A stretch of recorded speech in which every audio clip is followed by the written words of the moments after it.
Welcome back mga katambalan, mga hot topic and issue pag-usapan natin. Update po tayo kay Alden Richard na kung saan nga po ay nagpunta itong si Alden Richard sa Thailand at sumunod nga po doon sa kanyang mga kaibigan. Kapansin-pansin naman sa post ni Alden Richard na nakakatuwa nga yung kanyang caption at ang caption nga po niya, nakalagay nga po doon ay if you can perform, you should also perform, na kapansin-pansin nga po yung forma nga po nitong si Alden Richard na nakamaong na six packet at naka-black na shirt. At kita nga doon sa video na niloloko nga siya ng kanyang kaibigan at kasama pa nga itong si Mitch Oliva na nakatambay sila sa isang restaurant, sa isang coffee shop.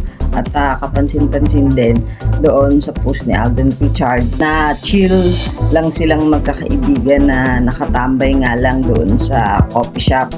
At makikita din doon yung anak ni Marlene na napakakulit nga at meron pa nga silang picture na photo bomber nga itong si Alden Richard at magkasama pa nga yung dalawa doon sa sasakyan na nagkukulitan. Hilig talaga itong si Alden sa bata na talaga namang nakakaalo naman talaga yung anak ni Coach Mauro at ni Marlene na parating inaasar to ni Alden. Post din po ni Alden Richard ay may kuha din ito doon sa napakagandang bisikleta. Kapansin-pansin yung hilig ngayon ni Alden sa pagbabike na parating niyang ginagawang routine ngayon. At meron ding mga dogs itong sila Alden na ito naman ay pinost ng kanyang amang si Daddy P na sinare din ni Alden sa kanyang social media account.